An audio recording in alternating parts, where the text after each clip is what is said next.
Good morning, good afternoon, good evening, wherever you are in the world. This is Reganelite here. Hello, everyone. How are you all doing? I hope you're all doing well. Welcome to the Snowflake Watch. This is episode 59 of the show, where we watch and react to certain clips and videos online. Today, we're going to be looking at a lot of Donald Trump, I'm afraid. I'll also be looking at some other American news, as well as Nigel Farage, Gaza, and a tiny little bit on Andrew Tate, because the stories come out about him as well. I think we might even just start and get his one out the way first. Good to see you guys all here. Hope you're all doing well. We'll see how long the show goes, but the date and time of this live stream, for reference, is the 28th of May 2025 at 8 p.m. UK time. We are dual streaming live on youtube.com/Reganelite. If you're on YouTube, please hit that like button. It'd be greatly appreciated. If you're not subscribed already, please consider subscribing and checking out other content after you've watched the show.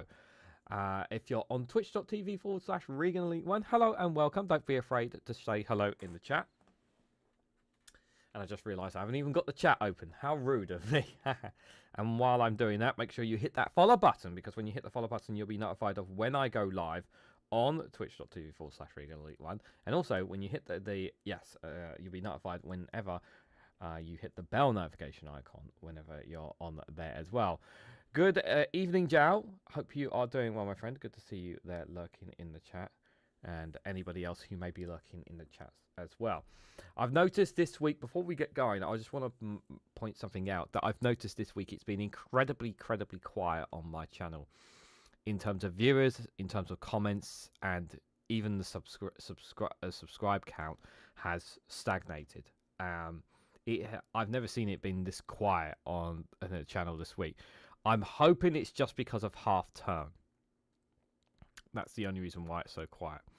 So I'm hoping after next week things pick back up again. I do know the week before there was not as much content as well, and having live streams were not helpful.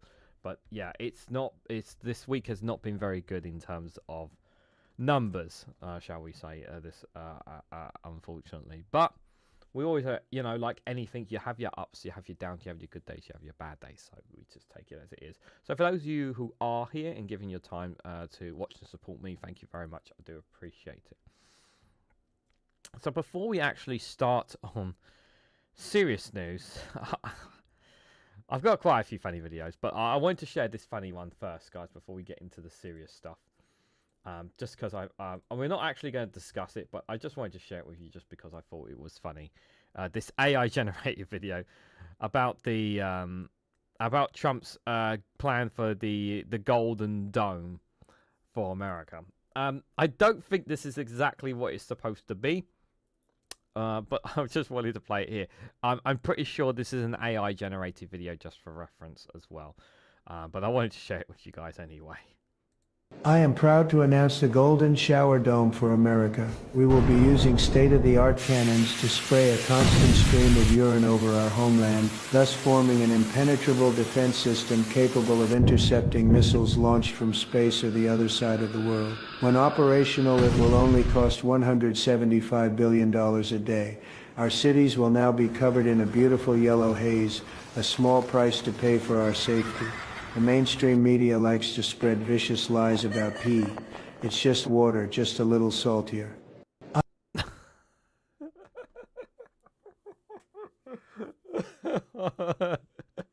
Oh, the Golden Dome. Oh, you gotta laugh about it, guys. Oh, I'm sorry, I just gotta have a laugh about it. I love how people just come up with things like that. It's just so good. Oh, brilliant stuff there. So guys, obviously we will cover some news for tomorrow from Trump. But before we hear from Donald Trump, I want to hear from someone very, very special over in America. That is Jo, and Jo, she is so good at with her rants when it comes to Donald Trump and the crap that he does. And I wanted to start with this one from her here. Trump's birthday parade isn't about honouring our troops, although I wish it was. He doesn't care about the men and the women of our military. He never has, he never will. It's always about Trump, or it's always about Trump. And this is true. anything and everything that is always about Donald Trump. It's not about anybody else. He always takes center stage in everything. And unfortunately, guys, this is sadly no different. Yep. The 5-time draft dodger, serial insulter of POWs, Gold Star families, military widows, and hell, even the sanctity of Arlington Cemetery, is now demanding the men and women of our armed forces roll out the tanks and fireworks, not for the country, not for the troops, but for his own fucking birthday. In Neon Napoleon's America, Meals on Wheels is now Meals Get Fucked. Pediatric cancer research is being gutted faster than a fucking middle school music program, and hungry kids are told to just manifest a goddamn sandwich. But hey, why bother wasting money feeding old people or curing cancer? Let's just torch $92 million on a dictator cosplay parade for a guy whose closest brush with combat is the daily clusterfuck it takes to wrangle his 6 surviving head hairs into a passable cotton candy comb-over. Under Donald Trump, ours is a nation that can't afford to feed its old, heal its sick, help its neighbors, or educate its kids, but it can always find the cash to indulge the world's most malignant narcissist on his fucking birthday. He is a 5-time draft-deferred, bone-spurs-faking coward who has dishonored the men and women of our military for the entirety of his pathetic life. He disparaged a POW, cracked jokes about a Purple Heart, attacked a Gold Star family, told a military widow her husband's death was what he had signed up for, skipped a World War I commemoration in France due to rain, mocked and insulted scores of highly respected generals, downplayed head injuries, desecrated the sacred ground that is Arlington National Cemetery, and even had the audacity to call our fallen heroes of war suckers and losers. Since returning to the office he tried to steal, he has gutted the VA and fired more veterans than any other president in our history. He has never respected our military. He has never understood their service or honored their sacrifice. For the life of me, I cannot understand how anyone could actually believe that he wants to have a military parade on his birthday, no less, to honor our troops when he so clearly does not give a goddamn about them. This is true. And the thing is this is the thing that people honestly don't like. A lot of people don't understand. Those who are in favor of this military parade that Donald Trump wants on his birthday of all fecking days, right? The tanks will cause so much damage to the roads. It's going to cost, as she says, billions of taxpayers' money. But it is also such a big waste of time. A waste of time to try and showcase America's mightiest military force. And it's just like, it's just so abominable. It's just abominable. Rosemary, good to see you there. I hope you're doing well. Jow is not alone tonight in the chat. Good to see you there. I hope you're doing well. That parade is about him. It's always all about him. And our troops are nothing more than a prop to soothe his fragile fucking ego. How anyone doesn't see that is something I will never, ever understand.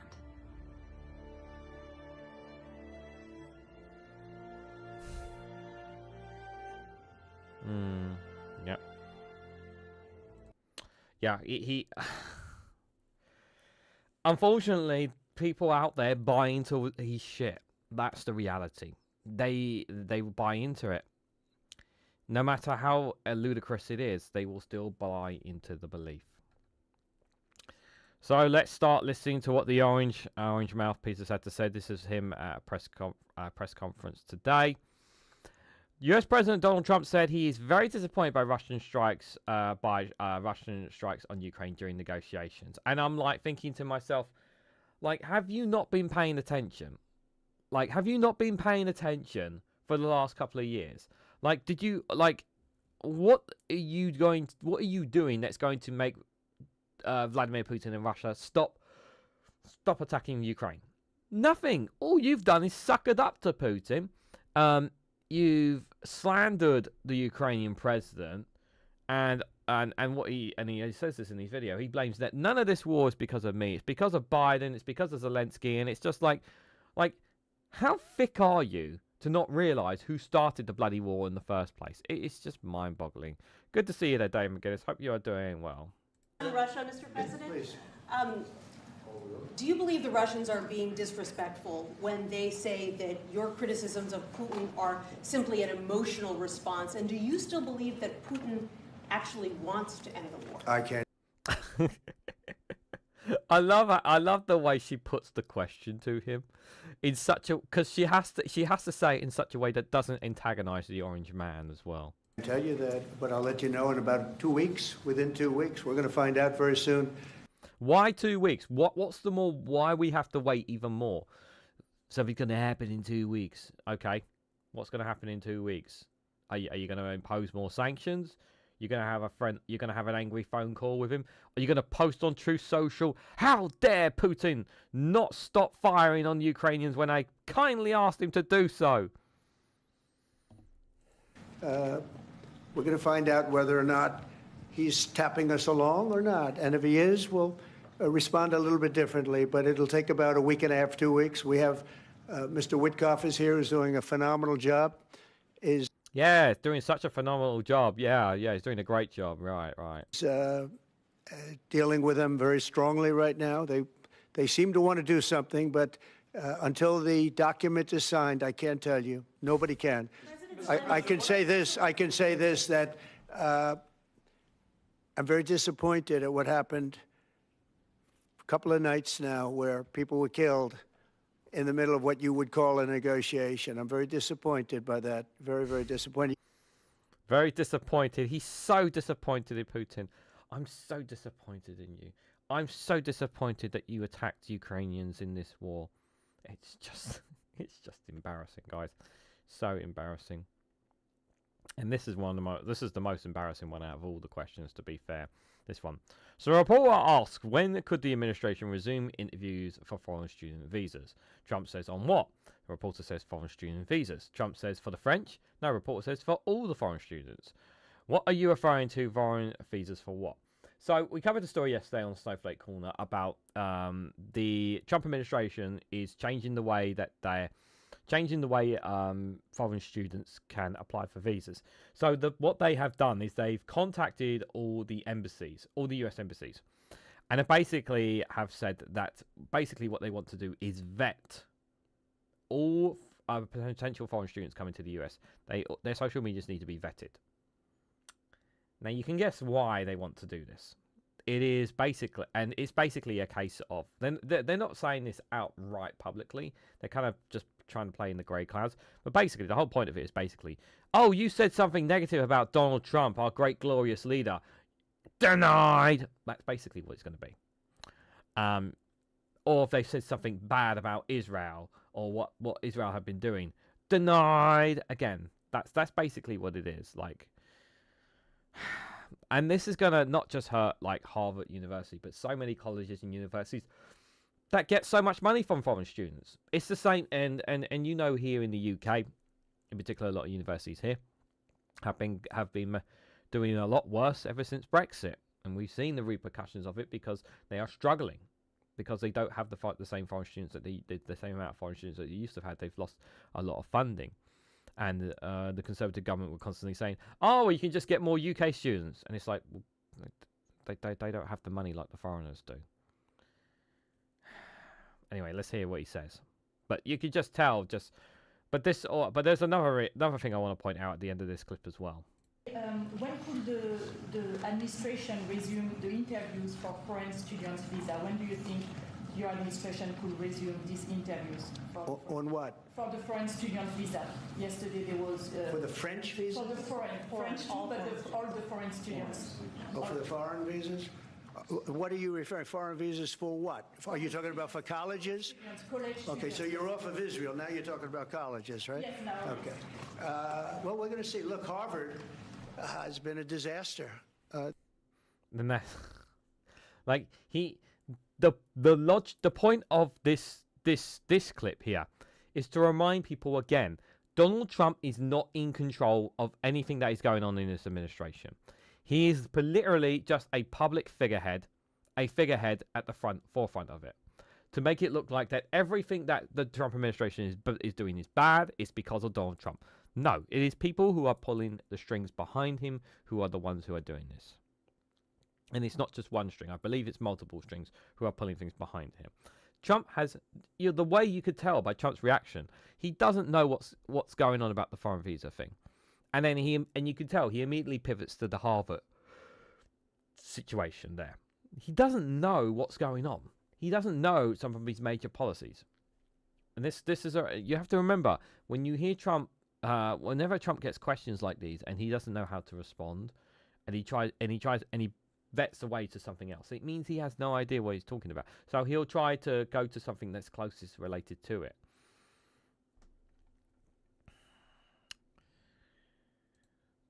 So Donald Trump was asked a reasonable question, and because he was asked a reasonable question, he got mad about it, because that's what they always do. Wall Street analysts have coined a new term called the taco trade. They're saying Trump always chickens out on your tariff threats, and that's why markets are higher this week. What's your response to that? I kick out? Chicken out. Oh, isn't that nice? Chicken out. I've never heard that. You mean because I reduced China from 145% that I set down to 100 and then down to another number? And I said you have to open up your whole country, and because I gave the European Union a 50% tax tariff, and they called up and they said, please, let's meet right now. Please, let's meet right now. That did not happen. That did not happen. You were the one who bent. China did not call. And let's be first of all clear. China imposed the same level of tariffs as you did, and then when they would not back down, that's when your administration picked up the phone and begged to talk to China. China never picked up the phone with you. That's reference. The only people who backed down between the tariff war between China and the US was the US, or specifically Trump. So then Trump and America did not really get any concessions out of that, and many businesses have suffered immensely. And even some businesses have actually gone bust because of he's fucking about with the tariffs as well. And as far as the European Union goes, no, this was not what he said, but he's trying to say this just to sound tough. And I said, okay, I'll give you till July 9. I actually asked them, I said, what's the date? Because they weren't willing to meet. And after I did what I did, they said, we'll meet anytime you want. They'll do what I did. Like, we'll meet anytime. Like, this is not what the conversation was. Had the EU called up, how delusional could you be? Yeah, the EU called up Trump. Yeah, because that's definitely the way it went. Oh dear. And we have an end date of July 9th. You call that chickening out? Because we have $14 trillion now invested, committed to investing when Biden didn't have practically anything. $14 trillion investment. Okay, where did that number come from? Answers on a postcard, please, guys. Vicky, good to see you there. Hope you are doing well. Good to see you there in the chat. Hope you are doing well. He's such a disgrace to the whole country, most dreadful human. Indeed, he is. Indeed, Vicky. Indeed. Biden. This country was dying. We have the hottest country anywhere in the world. I went to Saudi Arabia. The king told me. He said, "You got the hottest. We have the hottest country in the world right now." Yeah, I actually think I have to agree to a certain extent. America is going to become one of the hottest countries in the world because they're going to pump out so much oil and gas. It's going to be hot as hell. They're going to sell so much sun lotion. Soon they're going to have their own Trump sun lotion out there. To keep them, because it'll be that hot for Americans that even their skin, even as strong as their skin is to some resilience, is going to be too much for them. They're literally going to be red. Americans will soon have red skin instead of white skin out there, because that's how hot America is going to be, guys. So he's not wrong in saying it's going to be one of the hottest countries out there. 6 months ago, this country was stone cold dead. We had a dead country. We had a country people didn't think it was going to survive, and you ask a nasty question like that. It's called negotiation. You set a number. And if you go down, if I set a number at a ridiculous high number and I go down a little bit, they want me to hold that number, 145% tariff. Even I said, man, that really got up. You know how it got? You chickened out. That's what happened. Okay, that wasn't the art of the deal. Were you the art of the deal when it came to your casinos as well? Oh, that's right. Your casinos went bust. Oh, sorry, guys. Sorry to remind him of that. I shouldn't say that. That will upset them. Because of fentanyl and many other things, and you added it up. I said, where are we now? We're at 145%. I said, whoa, that's high. That's high. They were doing no business whatsoever, and they were having a lot of problems. We were very nice to China. I don't know if they're going to be nice to us, but we were very nice to China. No. This is not what's happening. It wasn't you were being nice to China. You were pissing off China. And that not only were you pissing off China, you were pissing off a lot of companies as well. A lot of companies came to basically had a meeting with Trump and basically said, you've got to reverse this because we're going to end up with no fucking stock on the shelves if you don't start reversing some of these tariffs. Like some of the biggest retail boards had a meeting with him. I think it was like a month or two ago, during the height of it. And basically they said, if you don't turn these around, if you don't do something, we're going to have empty stocks on the shelf and everyone is going to turn and blame you for this. That's why you backed down. And in many ways, I think we really helped China tremendously because, they were having great difficulty because we were basically going cold turkey with China. We were doing no business because of the tariff, because it was so high. Yeah, businesses were, like I said, businesses were really, really suffering. But yes, China was being hurt by the tariffs, but not as badly as American businesses. Many, many stories were around at the time. Many businesses are still suffering as of right now, as a direct result of he's messing about with the tariffs there. It's not that hard. You've got Google. You can just Google. You can Google American businesses suffered over tariffs. It's not that hard to find a few examples out there from some of the medias out there. But I knew that. But don't ever say what you said. That's a nasty question. Go ahead. It's not a nasty question. She's basically saying this is what they said. They said you chickened out. This is what they said, and she's just repeating what the question was. But clearly he just couldn't handle that question. So here he is going on the attack on Harvard. So those who don't know, Harvard University is still trying to stand defiant against Donald Trump, still trying to stick by its principles, which is good for them. However, as this battle continues, it's going to get harder and harder for Harvard because they're going to get less and less funding. And they're going to try and cut off the legs of their income from foreign students as well. They're going to do everything and anything they can to get Harvard to basically submit. Whether they will succeed or not is another thing. But there's also an interesting story I learned as well, is that he tried to get into Harvard, Donald Trump, and got rejected as well. Do you know who got accepted? Barack Obama. I think that one kind of stings with Trump as well. So I think that's another reason why he's going after them as well. So here Trump says, Harvard has to show us the list. They have foreign students. About 31% of the students are foreign-based. We want to know where those students come from. Are they troublemakers? What country do they come from? You're going to see some very radical people. Now, here's the thing. Don't you? They already have to check these students before they come into America anyway? I thought they already checked them anyway. So why do they need to see a list of all of them? So, okay, this person is... So if they see someone like that is from, I don't know, Jordan, for example, or someone from Afghanistan on the international student list, like, are they going to just assume that the person from Afghanistan, that must be a Taliban fighter or something? We can't have that person in. This one is from this country. No, we can't have that person in. Like, you're going to base it off their nationality? Students protesting on campus yesterday, they said they don't want you making these huge cuts, cutting off student visas to Harvard in their name, because they feel Harvard like has to show us. Okay, Harvard has to show us their lists.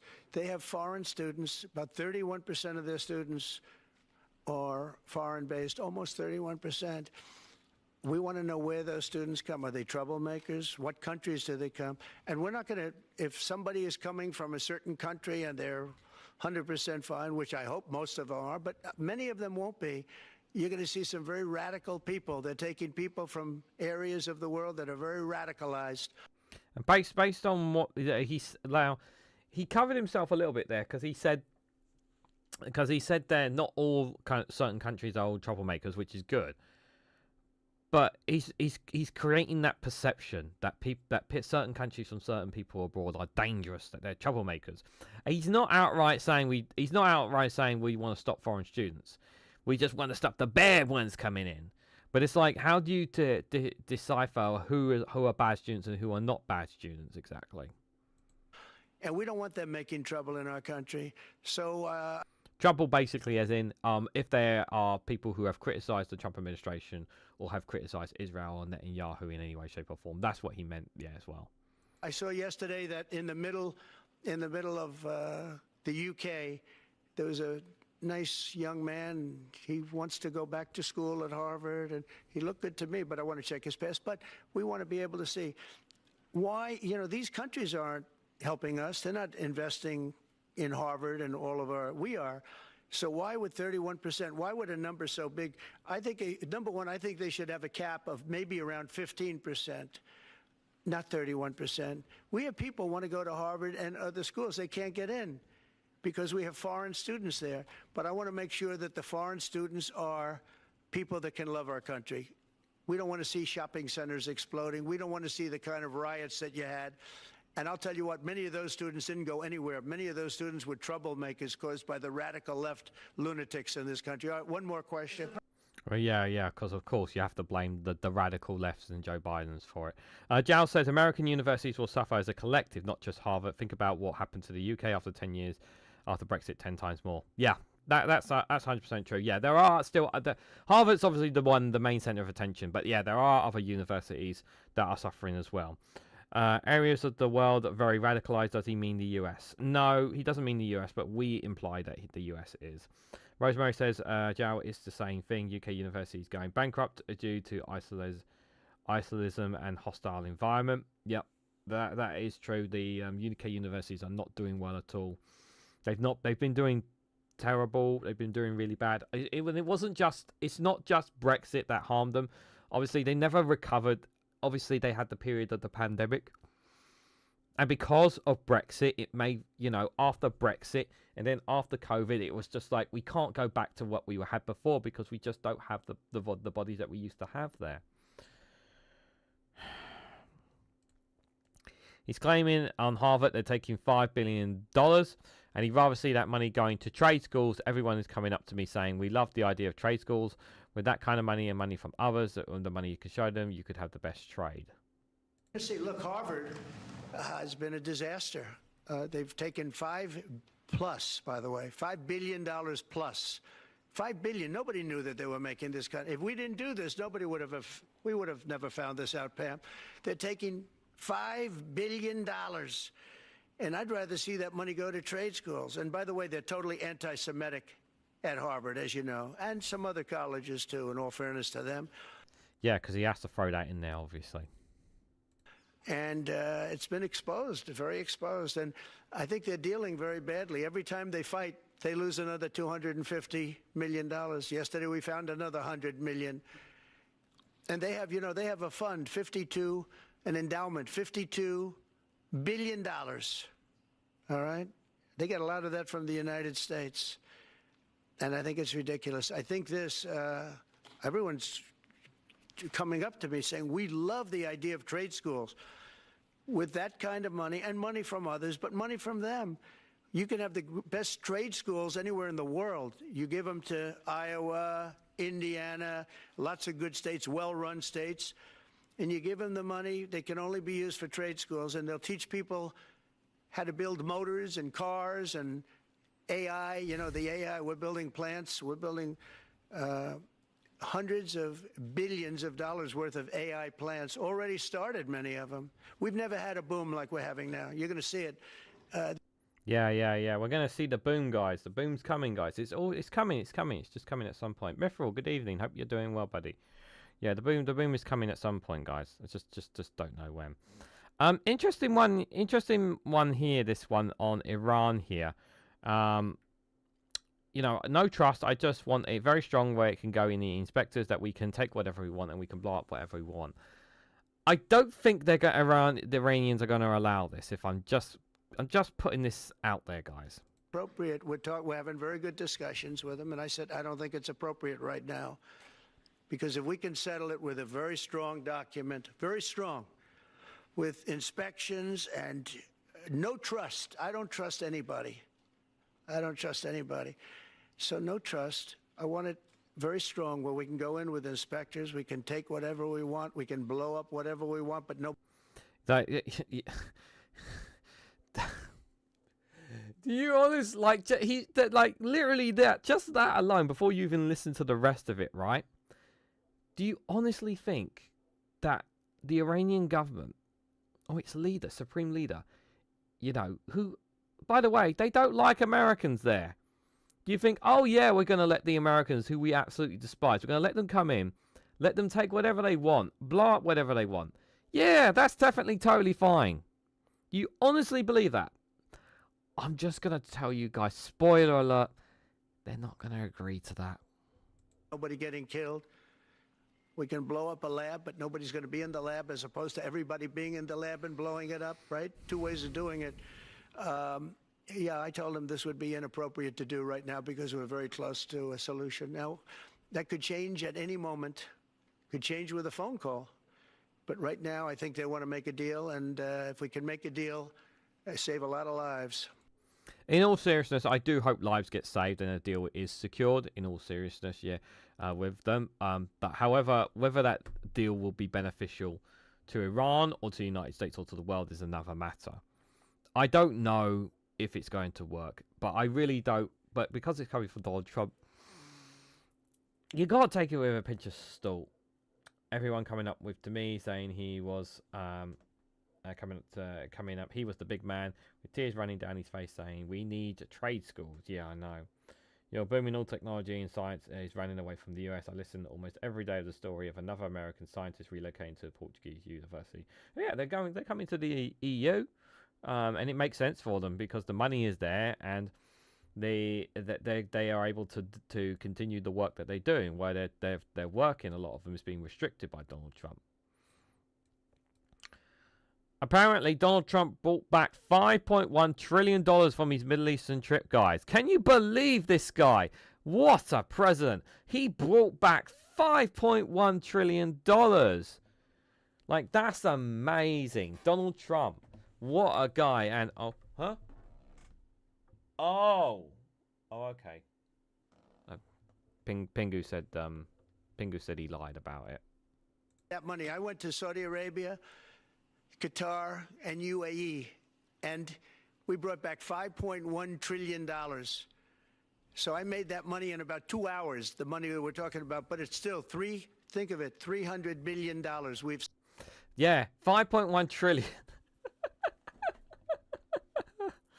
5.1 trillion, guys. I think their debt, the US debt limit is like 7.1 trillion. And Trump's claiming he brought back 5.1 trillion. I don't even think Saudi Arabia even has $5.1 trillion. Like, I'm just going to go out on a limb. I don't even think even Saudi Arabia's coffers, because we don't know how much money they really have. And I know it's in the trillions. We know it's in the trillions, the amount of money that Saudi Arabia have. But I'm just going to go out on a limb and say I don't even think even they have got over $5 trillion.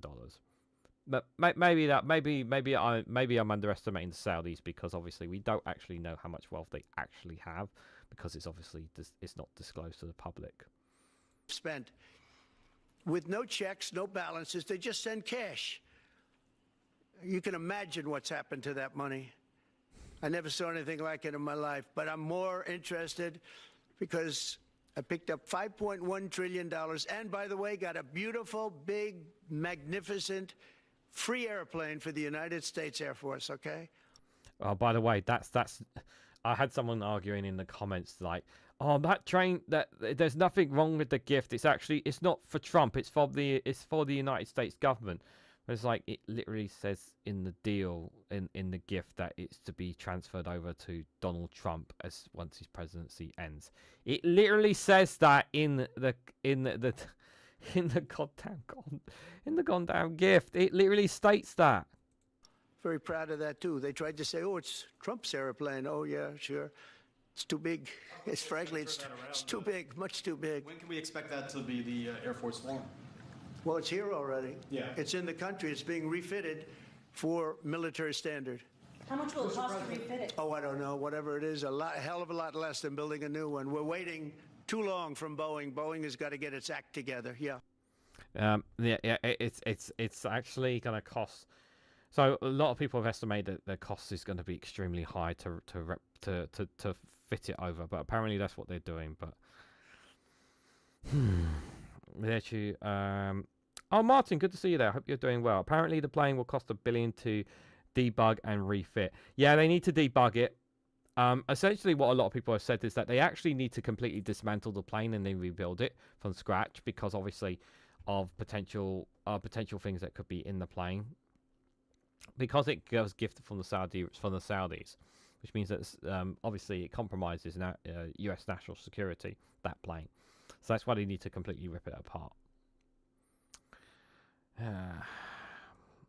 So what's oh yeah, and here he is blaming everyone else for the war. He was asked, the reporter was asking, what stopped you from imposing new sanctions on Russia? And he says, only the fact that I think I'm close to getting a deal. I don't want to screw it up by doing that. This is Biden's war, Zelensky's war, and Putin's war. Yeah, it's definitely nothing to do with you. It's definitely Biden's fault, guys. Definitely Biden's fault. Because we have to blame Biden for everything. What stopped you from imposing new sanctions on Russia? Only the fact that if I think I'm close to getting a deal, I don't want to screw it up by doing that. Let me tell you, I'm a lot tougher than the people you're talking about. But you have to know when to use that. If I think it's going to hurt a deal, this isn't my war. This is Biden's war, Zelensky's war, and Putin's war. This isn't Trump's war. I'm only here for one thing, to see if I can end it, to save 5,000 lives a week. Yeah, how many lives have you saved so far? I mean, he did promise he would end the war on day one as well, didn't he? He did promise that, and the war's still going on. Unbelievable, guys. I guess the war hasn't ended. The war hasn't ended. Martin, thank you so much for that super chat. Much appreciated, my friend. Hopefully, we will reach the super chat target today. Thank you so much for that. For the two CAHF. I'm sure I was told the currency before and I totally forgot. But thank you for your support. I really appreciate it, and I appreciate everyone being here. I really, really do. This must have been really early. Jimmy and Perot seem to be able to stand unaided. Qatari, says Martin there. I've got some ant or something running around in front of me.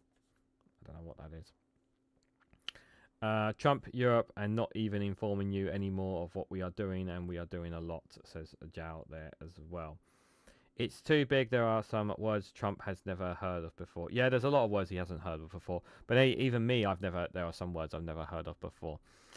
So first, I want to show you this.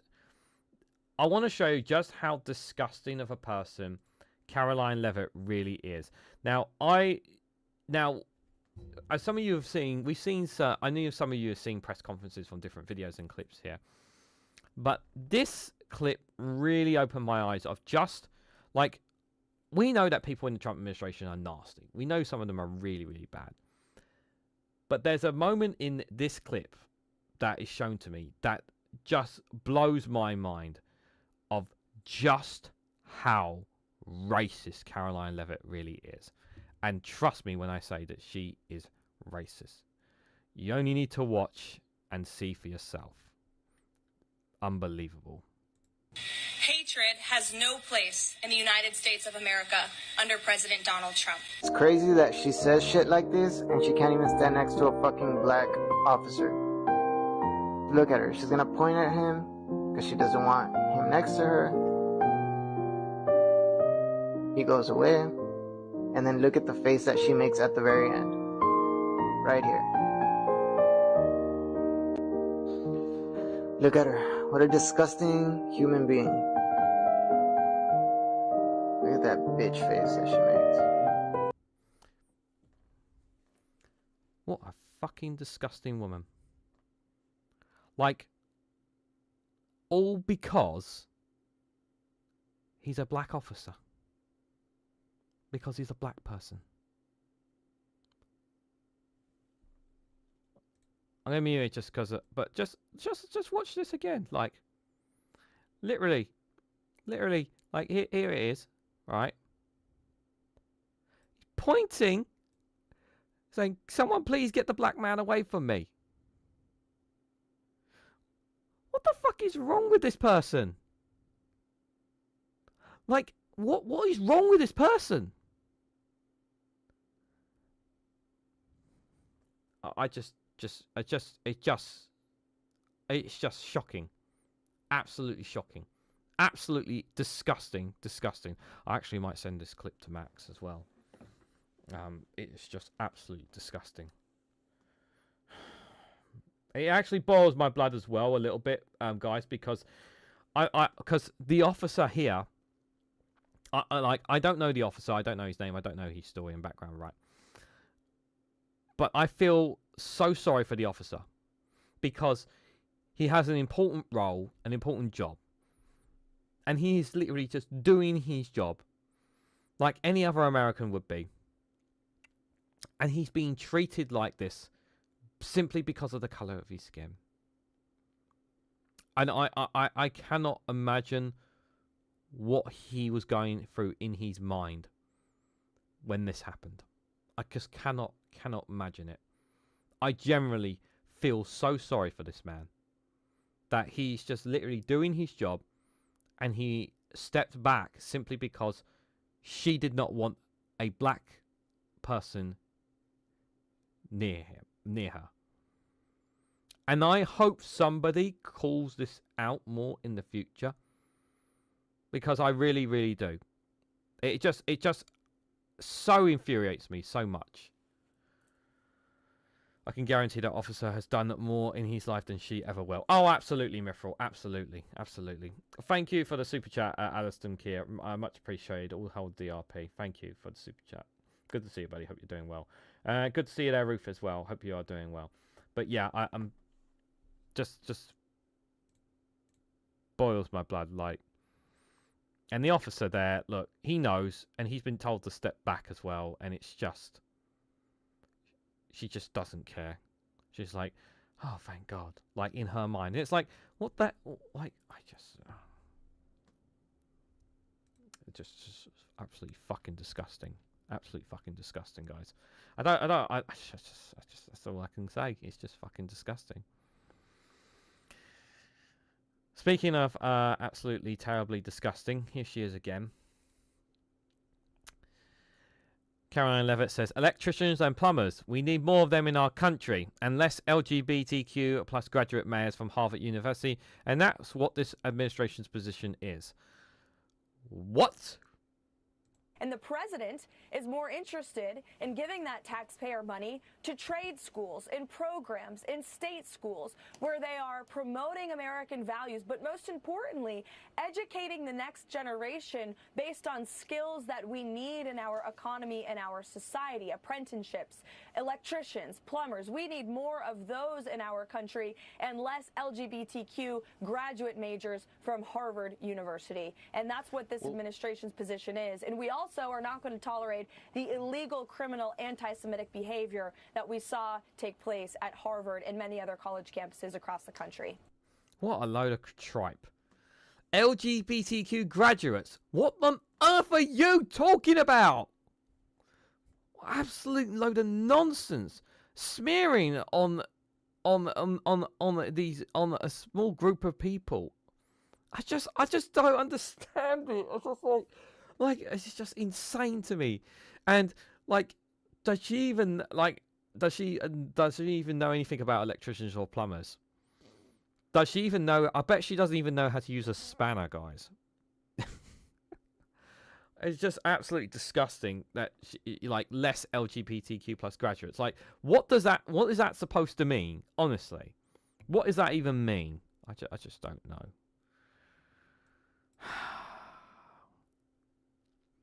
So Linda McMahon, who is the education secretary for the Trump administration, was asked about said that universities should continue to be able to do research as long as they're abiding by laws and in sync, I think, with the administration and what this administration is trying to accomplish. What does she mean by that? And yet my tax dollars are going for about $9 billion right now. I understand a lot of that is for research, good research, by the way.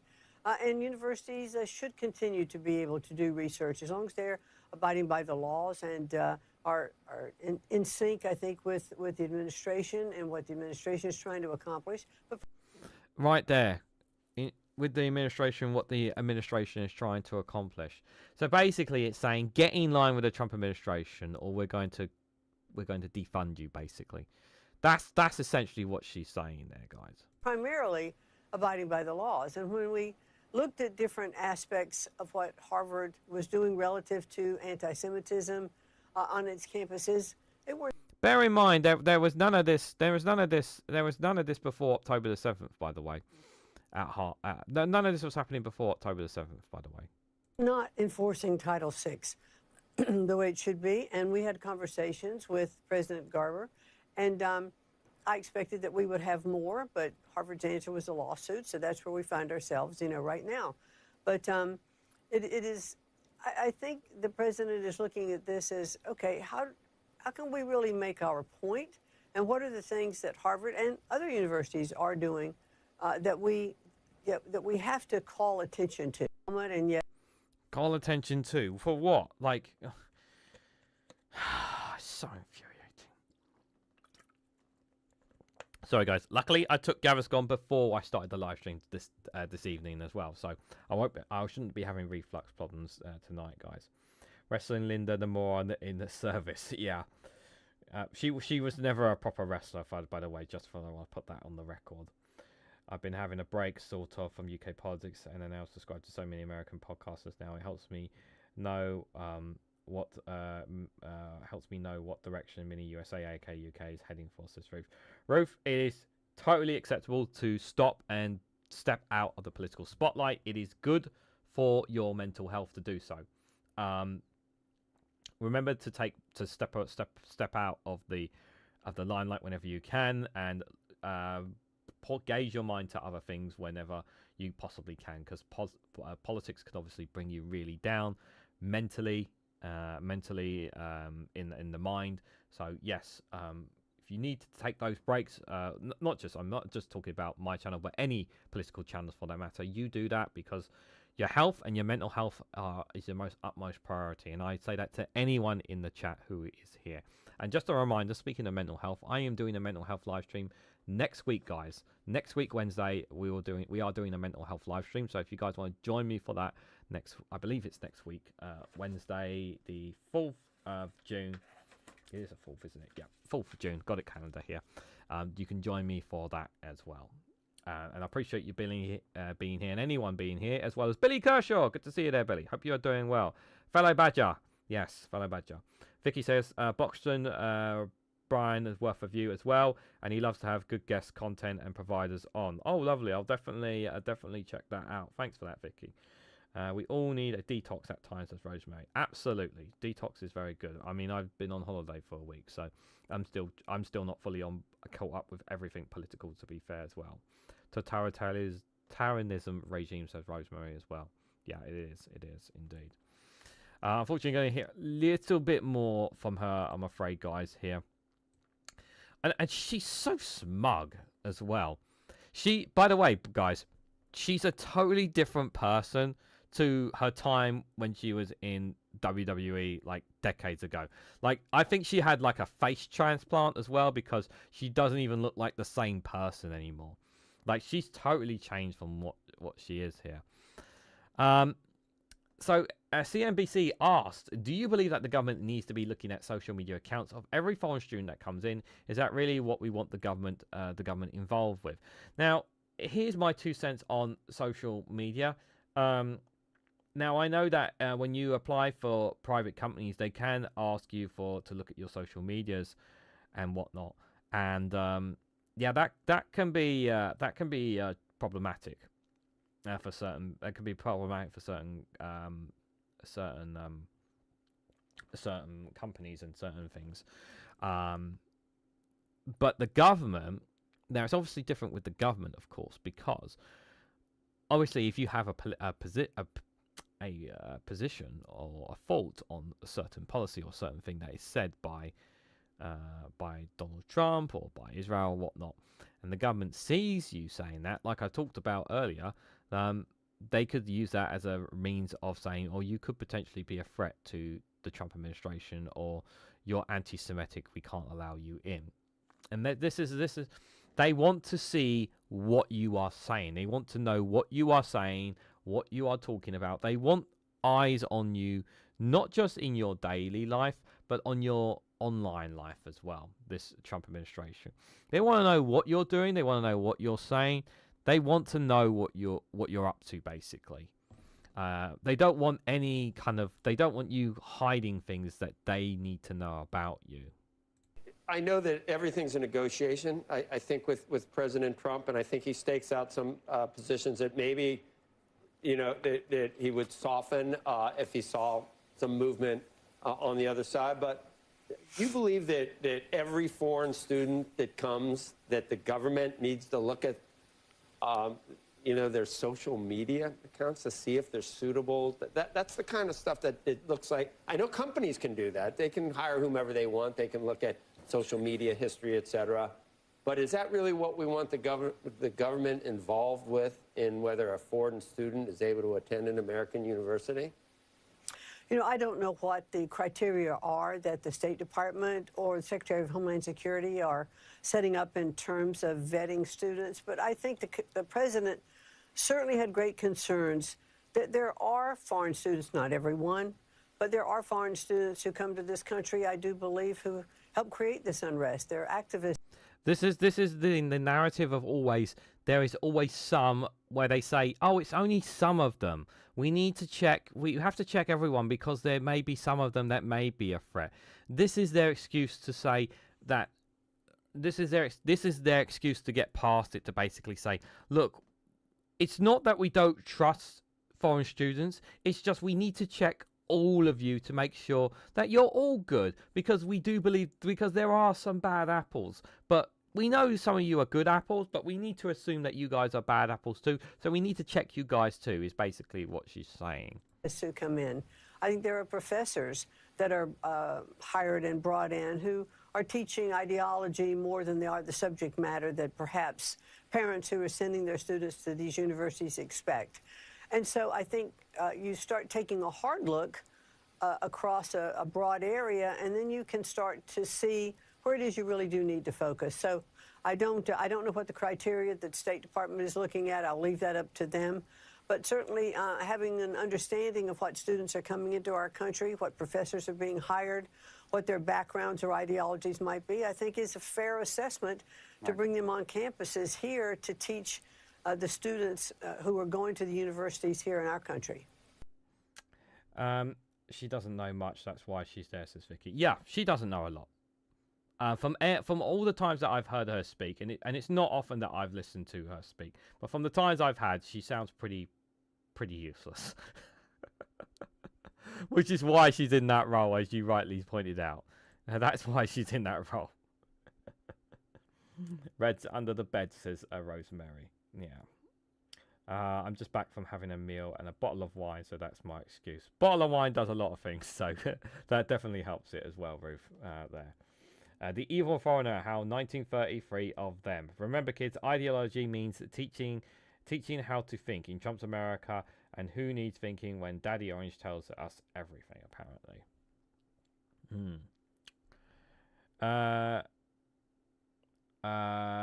Double cheeseburger, good to see you there on Twitch chat. So it's Maltese lads here. This social media check pretty much is a plot to kick out anti-American foreigners from enrollment programs, if not mistaken. Kind of applies to most of the Trump administration, to be honest. Yeah, but the thing is, it's about targeting those who have criticized the Trump administration, who have criticized Donald Trump, who have criticized Israel, and rightfully so, on how they have treated the situation in Gaza, and they will be the ones who will be rejected, not based on the fact that they are qualified or they are perfectly suitable to come to the universities. They will be rejected based on their political views. Okay, they're being rejected based on their political views, not because they are. Not because they are not because they are, not because of their qualifications, or they're saying they don't qualify enough, or they're not ambitious enough, and they don't want to bring enough there. So you're saying this administration is weak to criticism? Absolutely, of course they're weak to criticism. Why do you think? Yeah, they have softball questions in the Trump administration. Why do you think Caroline Leavitt doesn't have the same media outlets as the Biden administration used to have and previous administrations used to have? It's because they don't like tough questions. They don't want the hard-hitting questions. Of course they're weak to criticism. That's been proven beyond a reasonable doubt. And it's been proven factually that they cannot handle hardball questions. I don't know how long you've been here, Cheeseburger, but we literally had a very perfectly reasonable question put to Donald Trump, and he threw a little tantrum about it, attacking the reporter for asking a question that was literally what someone said about Donald Trump, and he got mad about it. A package bowl helps too, says Vicky there. Yes.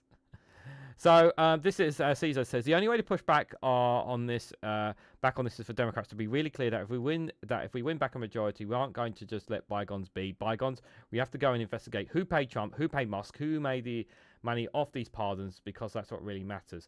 So this is in relation to the story of Trump pardoning reality TV stars who have been convicted of fraud. Now, the story behind this is that allegedly that the Trump administration has been given some money to basically pardon these guys. We honestly don't know that. We don't know that. But that's the story. That's the reason why he is to pardon them, apparently.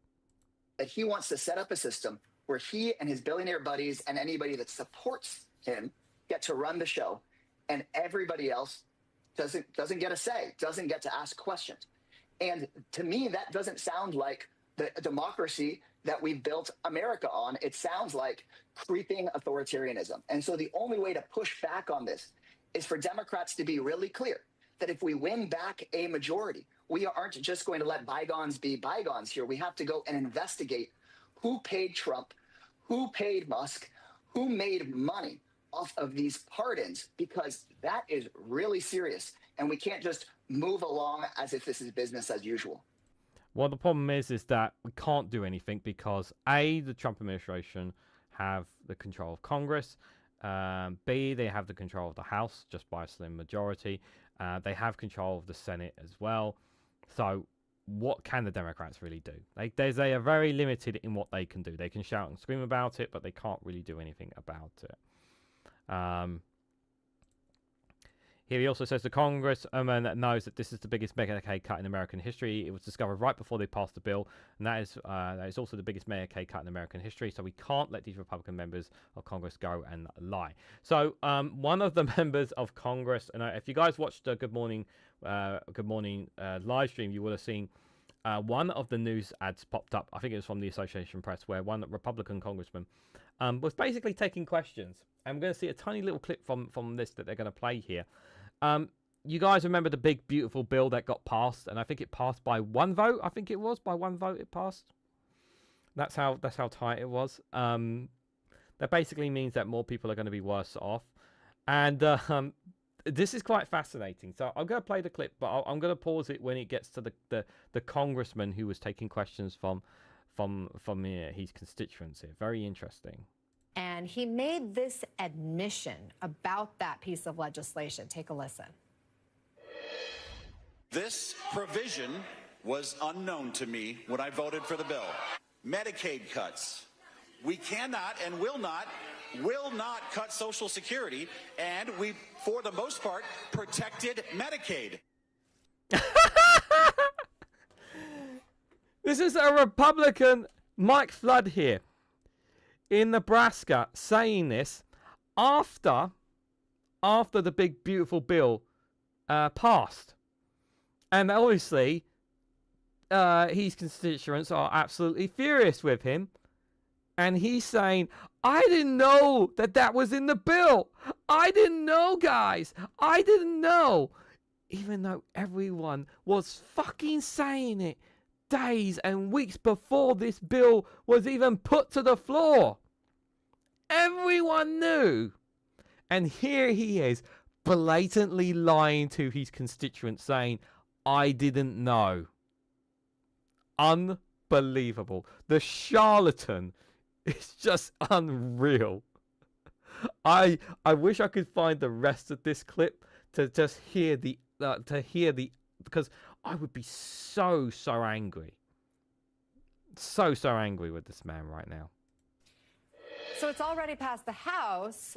He's saying, oh, this provision was hidden in the bill. How concerned are you that Senate Republicans may not take the time to read everything that's in the bill?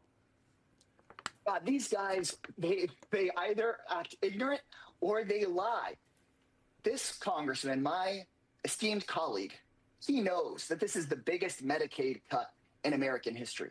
What was discovered right before they passed the bill is that this is also the biggest Medicare cut in American history. So we can't let these Republican members of Congress go and lie to their own constituents. That's why I, a progressive Democrat from Central Texas, have flown to Arizona, have flown to Colorado to go speak in Republican-held districts, answer people's questions, and tell the truth. Because Republican members of Congress either entirely skip out on town halls or, like you just saw on video there, just make stuff up. This is what Democrats need to do, but this is what Democrats need to do. They need to go into these red heartlands and need to be brave enough to face some of these Republican voters of Republican Americans in these areas and say to them, because they're not going, because as he said rightfully, it was, I remember a couple of weeks ago, the Trump administration was telling Republicans, like, stop having town hall meetings, stop having town hall meetings with your constituents, stop having them, because it's not good for us, it's not good for you. And this infuriated the public, because it's like, well, we have a right to know, we want answers. And they didn't want to give they didn't want to give answers, because these Republicans, they're buggered one way or another, right? If they defy Trump, they get the boot. But if they stick with Trump, they get the boot from their own constituents anyway, because they're making their lives worse. Now, obviously, there are some Americans who are thick, or are much more thicker, who just will pander to Trump and believe anything that Trump says. But there are some common sense Republican voters who are like, hey, this is actually going to make me worse off. What are you doing about this? So, yeah. All these Republicans sound like a deranged Bart Simpson. I didn't do it. No, I did not do it. No, the phrase was, the phrase from the Simpsons episode was Bart Simpson, I didn't do it. That's the phrase that made him like a big star or something. And then he kept saying it in a low tone voice of, I didn't do it. And then near the end of the Simpsons episode, he learned to embrace it. And when he came out and embraced it and said it in a positive manner, nobody bought it, and everybody said, you suck. And that was it. And that was the end of Bart Simpson's celebrity fame of, I didn't do it. Protected Medicaid, right, says Joe. Yeah, protected, yeah. So yes, it was one vote, Ruth says. It was one vote. I'm pretty sure it was, but yeah, I look back on that and thinking one vote, passed by one vote. Absolutely insane. I'm going to skip that one because we already talked about Medicaid there. Elon Musk is not happy about the big beautiful bill, which is another reason why Donald Trump is kind of like, Elon Musk, it's kind of like moving further and stepping further and further away from this Trump administration here. Yes, Elon Musk, you should go and occupy Mars. Go occupy Mars, because, we don't want you in politics. It's kind of interesting that he's become an afterthought now, considering how much money he threw into the Trump administration, how much power he had, and now it's like he's become an afterthought in all of this. So let's listen to what he has to say here. I was disappointed to see the massive spending bill, frankly, which increases the budget deficit, not just decrease it, and undermines the work that the Doge team is doing. I actually thought that when this big, beautiful bill came along. I mean, everything he's done on Doge gets wiped out in the first year.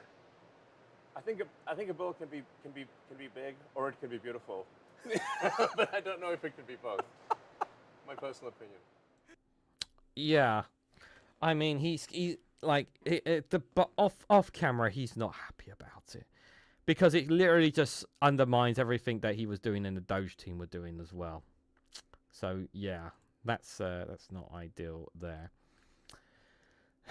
Guys, just a reminder, if you haven't already, hit that like button, share it across social media, subscribe if you haven't too already. Can't believe we've already gone an hour through, and we've still got other stuff to cover. So let's go into. I just want to quickly highlight this story that's just come out in the past couple of hours as well. This is involving Andrew Tate here, guys. It is the Crown Prosecution Service clarifying, as they put it, the situation regarding Andrew Tate and his brother Tristan, and they say we can confirm that we have authorised charges against Andrew and Tristan Tate for offences including rape, human trafficking, controlling prostitution and actual bodily harm against 3 women. These charging decisions follow receipt of a file of evidence from Bedfordshire police. A European arrest warrant was issued in England in 2024, and as a result, the Romanian courts then ordered the extradition to the UK of Andrew Tate and his brother. However, says the CPS, domestic criminal matters, which the brothers are also facing in Romania, must be settled first. And then the CPS says, we remind everyone that criminal proceedings are active and that the defendants have a right to a fair trial. But confirmation that the CPS has authorised charges against Andrew Tate and his brother for offences including rape and human trafficking. Now, it's important to stress before we go any further that they are still due a trial. They are not guilty. They have been charged with rape and other offences. Okay, it's important to stress that here. This does not mean that they are guilty as charged. It does not mean that they are cooked or anything like that. It just means that the courts have issued that they have been charged and they need to face accountability for it. Now, whether they will or not is another question. So it's a case of whether they will ever come back to the UK. I want to show you this little clip here as well with regards to Andrew Tate here. Andrew Tate lying about his UK charges in a podcast just last week. He said they were saying in 2008 he assaulted somebody. The charges are now official: human trafficking, rape, prosecution, actual bodily harm against 3 women between 2012 and 2015. The attitude of this man is unreal. And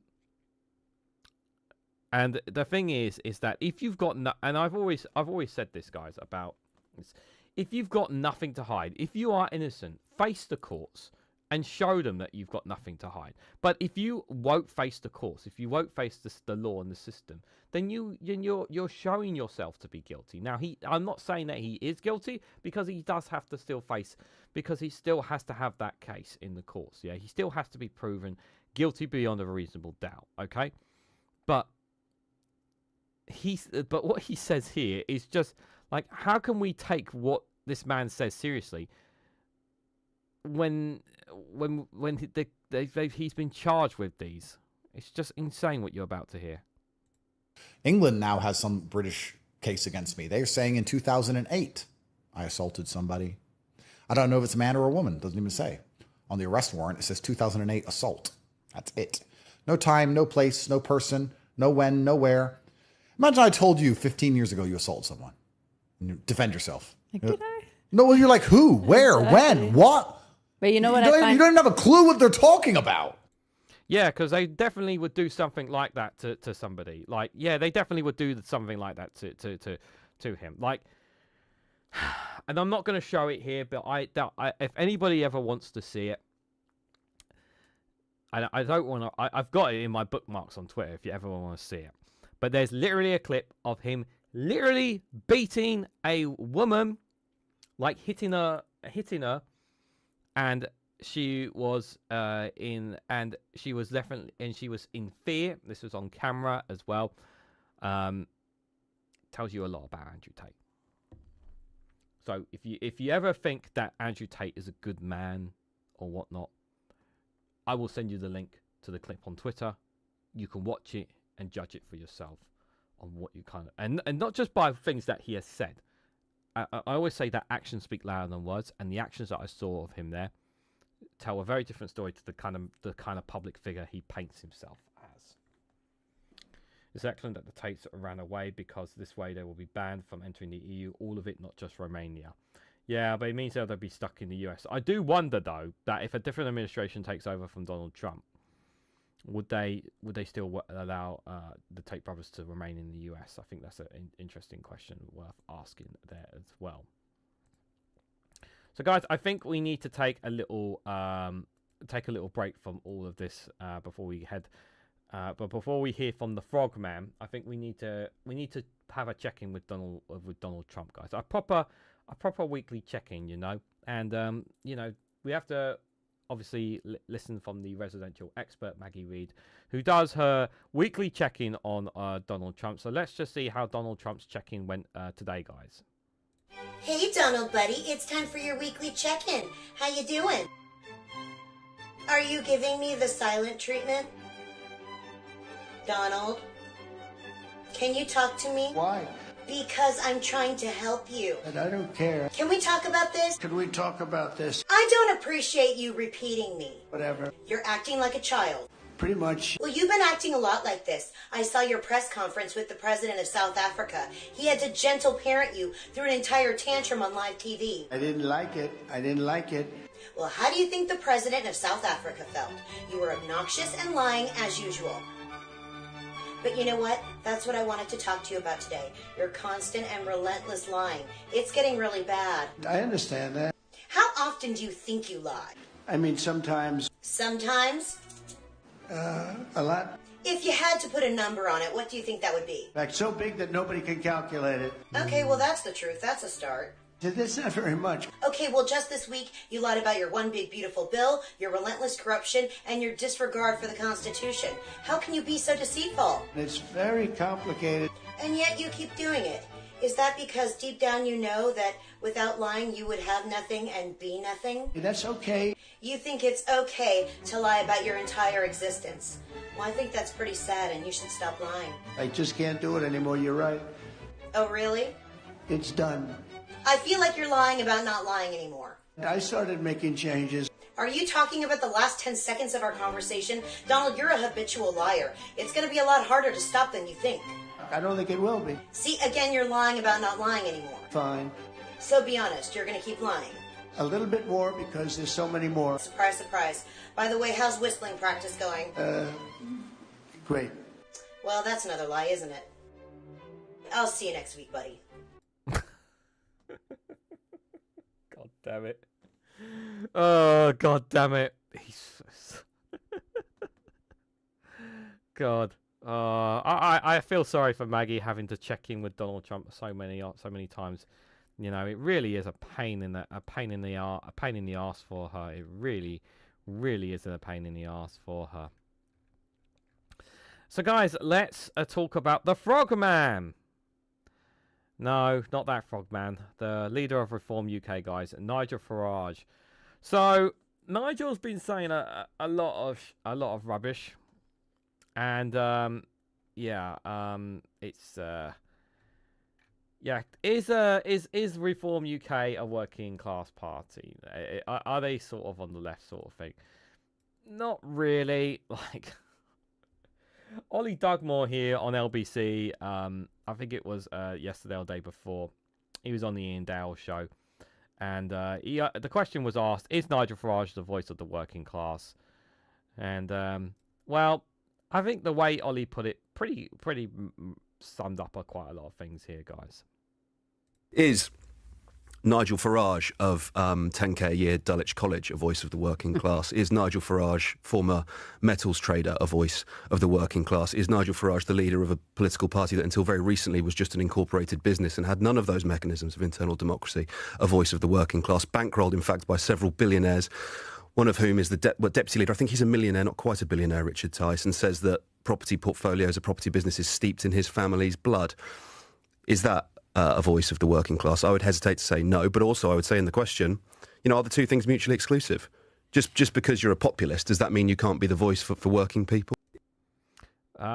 So at the end there, when he said the voice for the working people. Now here's the thing. Frozen. Is the screen frozen? I hope it wasn't. Are you talking about something else? So here's the question, right? Can somebody who is deemed a millionaire or billionaire or whatnot, can they be somebody that can represent the working class? The answer is yes. What? Says to Reganelite. Yes, technically. If someone's background in politics is irrelevant if they are somebody that's actually helping people. And we have certain feelings about millionaires and billionaires, right? But I'll give you a name of somebody you guys may or may not have heard of. So, Tony Khan. He is the owner of Fulham Football Club, and he is the owner of All Elite Wrestling, which is the wrestling company that I support. And I can tell you from, I know I've not met him, but I can tell you from people who have met him, fans that have met him, people that have done business with him, and the way that I hear how he treats wrestlers, how he the charity work that the company that he founded, this wrestling company that he founded, and the work he does has been nothing short of positive and good. Bear in mind, this guy is a millionaire/billionaire because he has a lot of money, and he's got a lot of that money he got from his dad as well. But he is still a wealthy person. But that money has not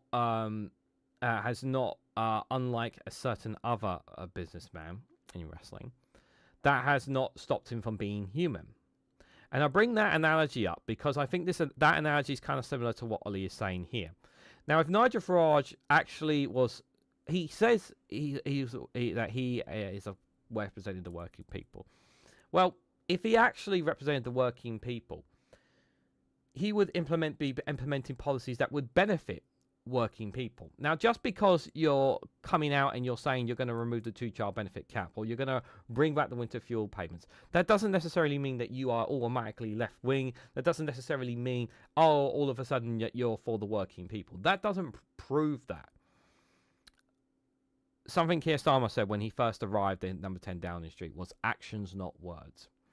And I've always, and this is one of the things that I really want to stress to people of reform, is that I have said, since Nigel Farage become MP, I have always put this question out there, and not a single reform voter in any of my videos, and I keep bringing this up. What has Nigel Farage done for the people of Clacton since he has become MP? And all I'm asking for is just one example. Give me one example of what Nigel Farage, as a politician, as an MP for the Clacton, what has he done for that town to make their lives better? Just one thing. And no one can give me an answer. Because he talks, but I don't see what he's doing. Because they don't tell me they don't tell me what he's done. They say about what he's going to do. He did Brexit. No, he didn't actually. He did Brexit, but he didn't actually do the deal on Brexit. That was the Conservatives' fault. This is the thing. This is the narrative that the picture that I'm trying to paint to you guys, and I hope you guys understand the painting that I'm trying to paint for you guys, because the point I'm trying to make is that somebody of Nigel Farage's background can actually be somebody that can represent workers and workers' unions, even though that person has never been in state school or has never grown up in a working class background. Someone from outside that working class can represent them if they are shown to be representing and working in their interests. But Nigel Farage's whole stick has been to lie, cheat, and manipulate consistently all throughout his career. Now, if a millionaire or a billionaire or somewhat who has a track record of being positively good and has done good things, and then ends up saying that he's going to represent working class people, you're more inclined to say, okay, we'll give this person a chance because this person doesn't have a history of stabbing people in the back or lying about what they've done.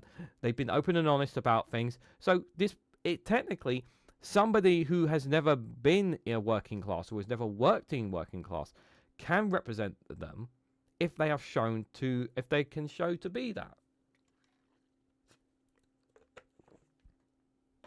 I'm not very good at explaining it, but I hope I did explain it to a certain extent. I like this from, it's not a video, but I wanted to share this with you guys. So Reform UK supporters aren't going to like this one. This is from Reform Party UK Exposed on the latest YouGov poll. Who do Britons think would make the best Prime Minister? Which of the following do you think would make the best Prime Minister here? Between Keir Starmer and Nigel Farage, 44 went for Keir Starmer, 29 for Nigel Farage. Between Keir Starmer and Kemi Badenoch, 36 for Keir Starmer, 25 for Kemi Badenoch. Between Keir Starmer and Ed Davey, it's a lot tighter. 27 for Keir Starmer, 25 for Ed Davey. Between Ed Davey and Nigel Farage, 41 for Ed Davey. So Ed Davey as Ed Davey as Prime Minister to 27 at Nigel Farage. Ed Davey versus Kemi Badenoch, 33 to 21 there. And then finally at the bottom there, this is the most embarrassing one out of all of them. Kemi Badenoch 29 to Nigel Farage's 25.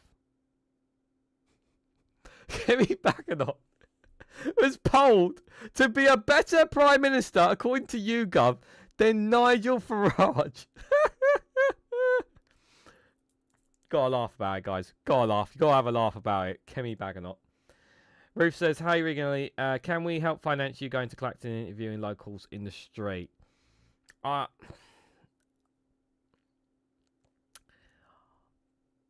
can do that if I wanted to. The thing is, I don't think I could do it on my own. The thing is one of the biggest problems that I have is, and this is going to sound stupid with regards to your question, Ruth. I'm actually a very shy person. This is why I haven't met Graham Hughes yet. Every time he comes to London, I miss out on the opportunity to go and meet him, or Alex from Political X whenever he's in London, or whenever Max comes over. Like, something always gets in the way. The other thing is as well, it's not just because I'm really shy. The other problem is that I need to know I would need to know what to say when I am challenged asking those difficult, tough questions. That's the thing, and I don't think I would be able to answer in a way that might antagonize somebody that I ask in Clacton. I'm trying to basically, I don't think I can do it on my own, basically, is what I'm saying. Like, if I went to, like, let me put it hypothetically, like, if I went with, like, say for instance, I went with Alex Political X and went to Clacton and I did it with him, for example, you know, he would knock it out the park, because he's been to many countries and cities and be able to ask these questions. I can't do what he does because I'm not a reporter. I'm not an actual reporter or qualified in any way, shape or form. I don't think I could do it on my own, if I have to be absolutely honest with you. But I appreciate the question nonetheless, Ruth. So, one rat to another rat, guys. You remember this one? It's Dominic Cummings.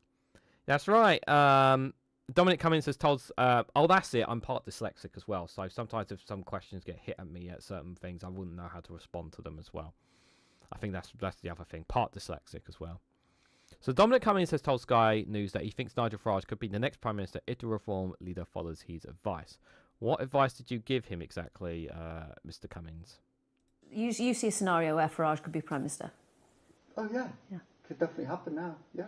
Because the old system's just so completely broken. Okay. Like, it's broken enough that that could easily happen. If he does what I'm suggesting, and actually and set out a path for how the reform is going to change, how reform is going to bring in people, how it's structurally going to alter, what it's going to build, how it's going to do policy, how it's going to recruit MPs, etc., etc. If he does that, then there'll be a huge surge of interest and support into the whole thing. Is that what you said to him? Yeah, obviously, yeah. Yeah. I mean, it's not anything particularly secret. It's what I've said to everyone for years. What I try to do in Number 10, right? It's like bring in these people and try and change how the thing works. Yeah. So if he does that, then it will be super popular and it will be effective, and the old parties won't know how to cope with it. If he doesn't, Can I just ask you, did he seem like he was kind of listening? Yeah, I mean, yeah. Okay. Reform has been a one-man band. It's been Nigel and IFO. They can win 50, 100, 150 seats with Reform as Nigel and IFO, but they can't win an overall general election and have a plan for government and have a serious team able to take over Downing Street and govern and control Whitehall with one man and an IFO. He's 100% true. I think this is 100% true. This is something that I've heard from Max. This is something that I've heard from Phil Morehouse as well. Reform UK right now are literally a one-man party. You take Nigel Farage out of that party, out of Reform UK, excuse me, and it is a dead party. Right now, the only thing that's keeping Reform UK together is him, Nigel Farage. The problem is is that he needs to allow other people to flourish within Reform UK. But the problem is that his ego doesn't allow that.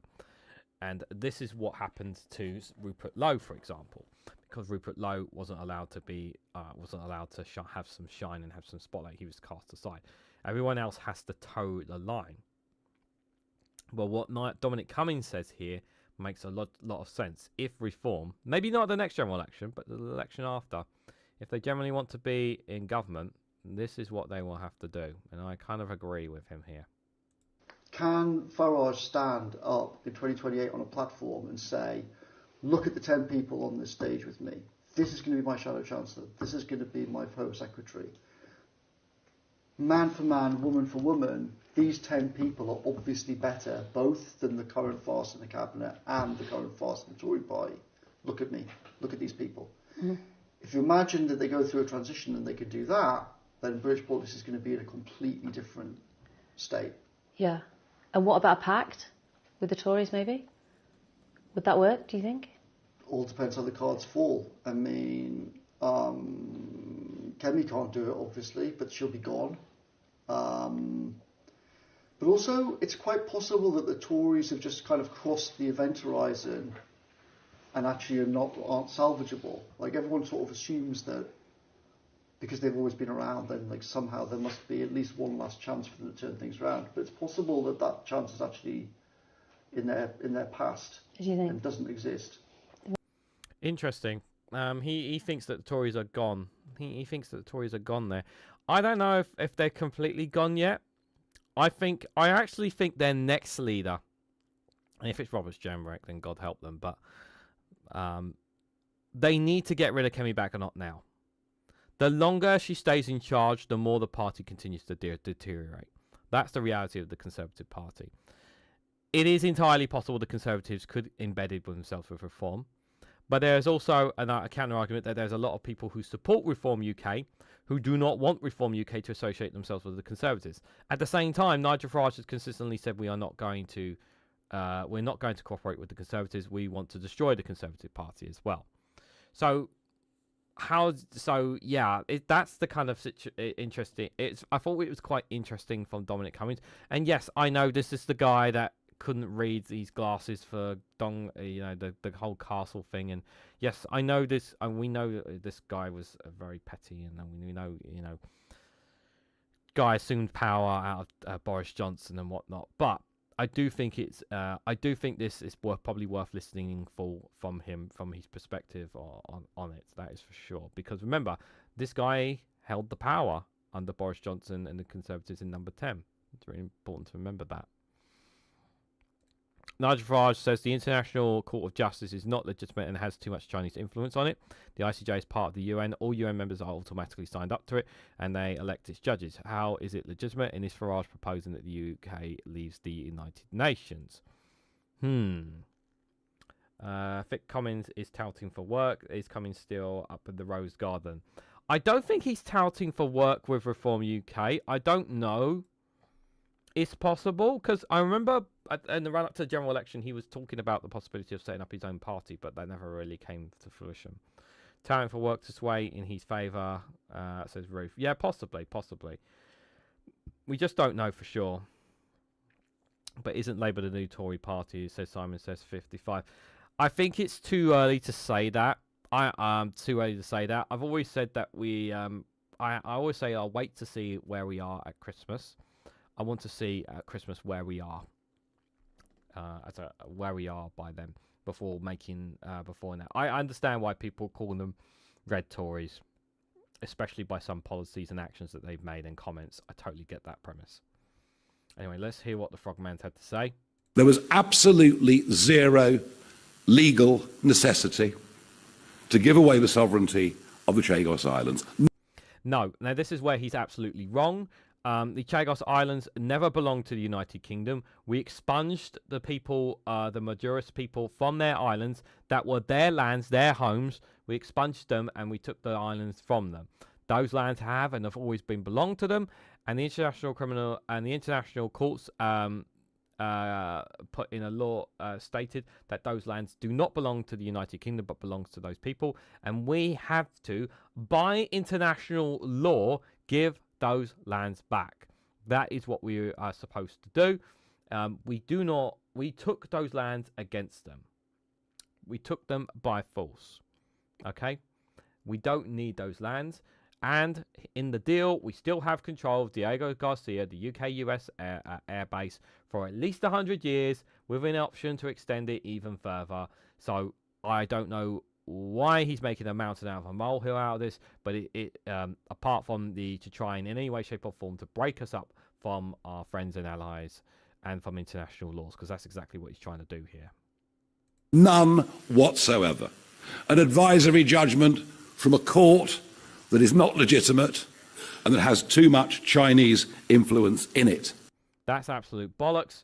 It's 100% bullshit. But the problem is, because it's Nigel Farage, people will buy into it, which is a real shame. Nigel Farage pledges to scrap net zero policy to reform and wins the next election. That means he wants you to pay more for your electric bills, there. That's basically what he's promising. He's promising to increase your bills if you vote for him. So remember, I vote for reform means an increase in your bills. So I'm not even going to bother playing that one there. Things that employment rights will do: end 0-hour contracts, ensure fair pay for workers, support flexible working hours. Things that it won't do: shut down pubs. Nigel Farage and Reform UK does not support working people. Yeah, this is a reminder that it is here. This is where he starts making up bullshit again. The new employment rights legislation, which is designed to protect employees, which is true, says that debates should not happen in pubs if they're offensive to staff. This is absolutely not true, but because he said it, people will buy into it because it's, again, Nigel Farage.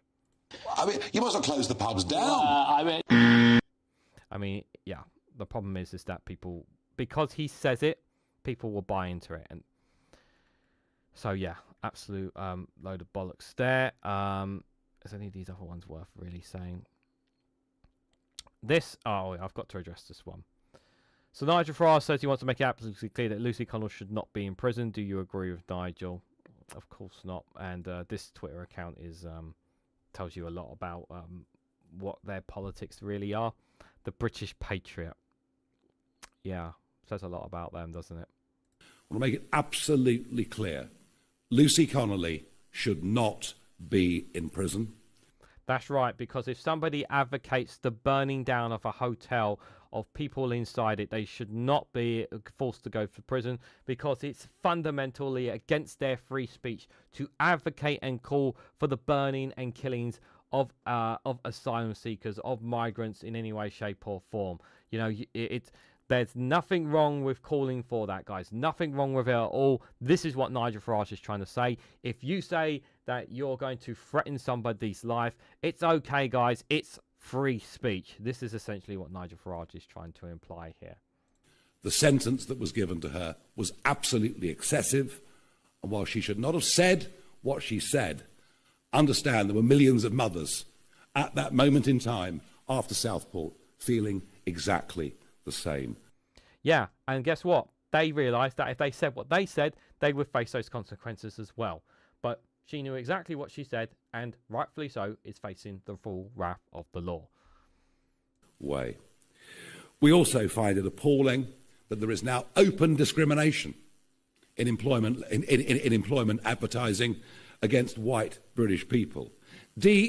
Okay, and your source is? DEI must go.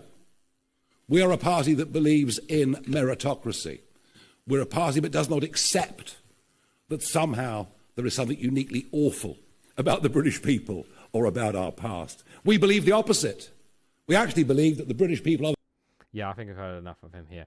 And I want to point out in one of the comments, one or two Twitter handlers in those 853 comments of this handle, they were saying, do you know what they were saying? They were saying, why is there a Muslim man in the background there?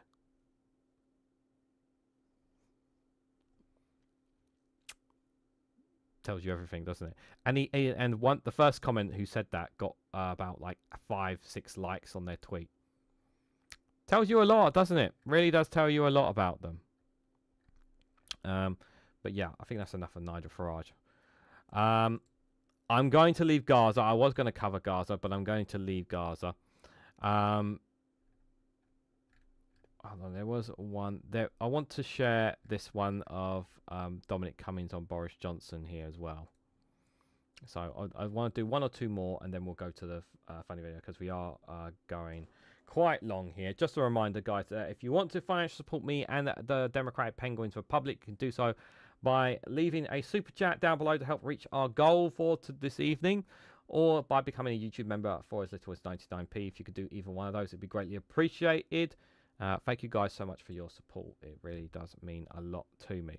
So here is Dominic Cummings had told Sky's Wiz Bates that he wanted to get rid of Boris Johnson after he went rogue and started doing the opposite of what he was promised before the 2019 general election.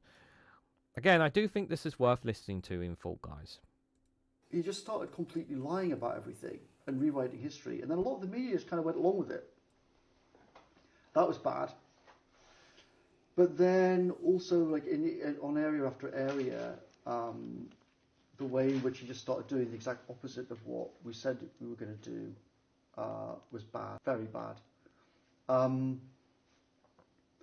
And so, yeah, me and a few other people said, okay, like, as you asked before about questions of responsibility, like, we got this, put this guy in there with the 2019 election. We told people we were going to do a whole bunch of things. He's now doing the opposite. Okay, we should get rid of him. Has he got rid of him? Yeah, got rid of him. And I think that was all to the good. When an elephant goes rogue, then there's not much else you can do. You have to remove them. Yeah, well, that's not what happened. You got removed, didn't you? Because it was a war between you and Boris Johnson's wife Carrie, and who won that war? Oh, that's right, she did. Yeah, they didn't work out for you, did it, Dominic? Oh, that's an old one there. What's the other one I wanted to play? I wanted to play this one here for you guys as well from Implausible Blogs here. So Stephen Kinner says, in the UK there are about 300 million millionaires. Even if 10,000 have left, that's 0.3% of millionaires. What we're more concerned about is the 30% of doctors who are thinking of relocating outside the UK next year.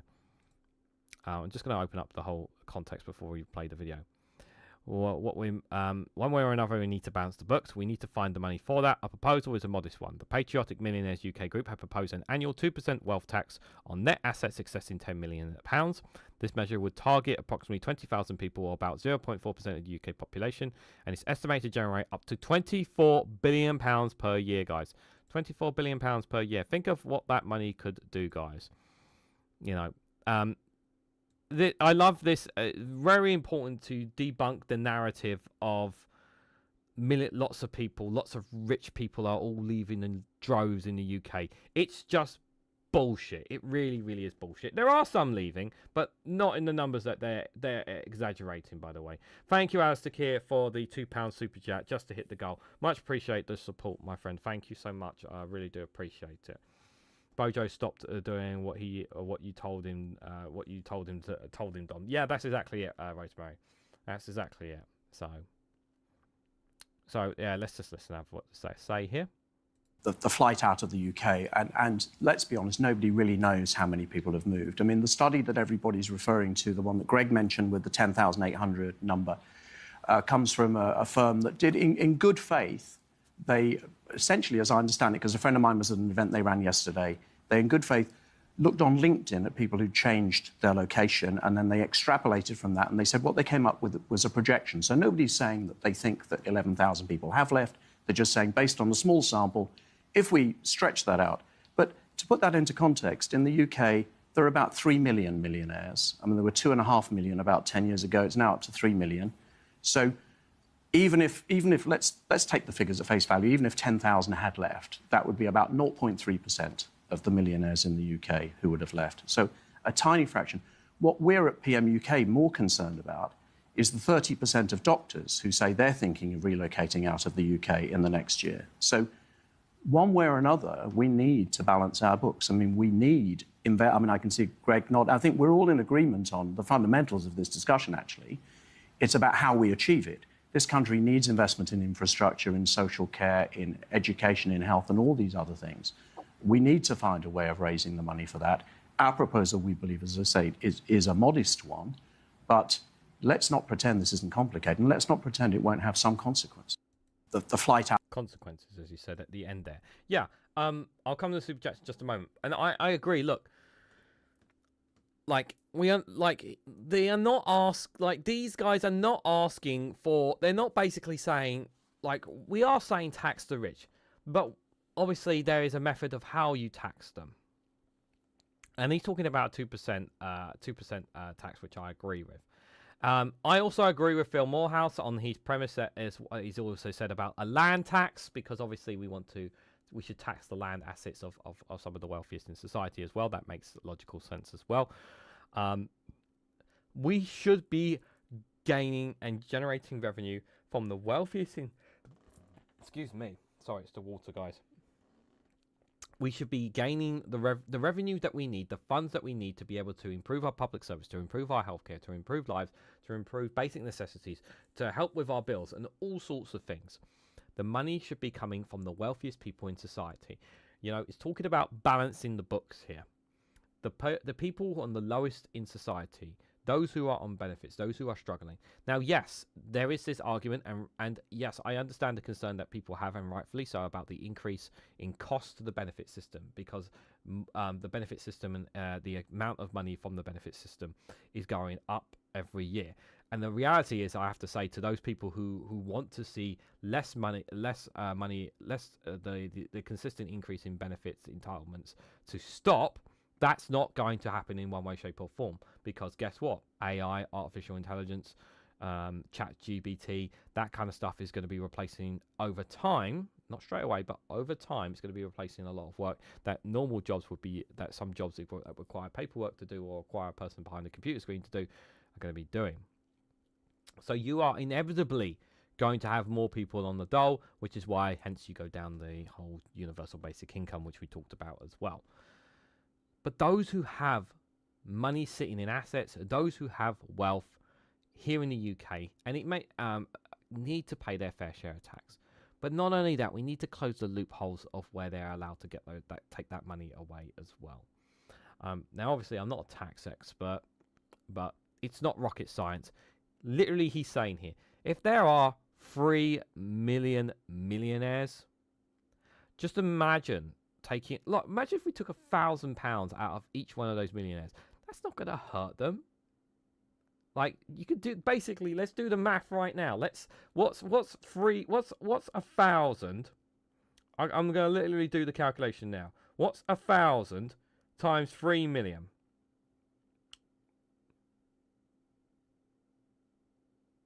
What is 1,000 times 3 million? Oh, it's not giving me a proper answer. Fuck. Goddamn calculator. I mean, like, literally, like, that's just a lot of money. Let's just say a lot of money, okay? Maths is not my strong point, okay? I didn't do GCSE maths. Get off my case. But you know where I'm coming from, guys. Right, let me come to these super chats before I forget them. Vicky, thank you so much for the 10 US dollars. Much appreciated. Rex. Very good emoji.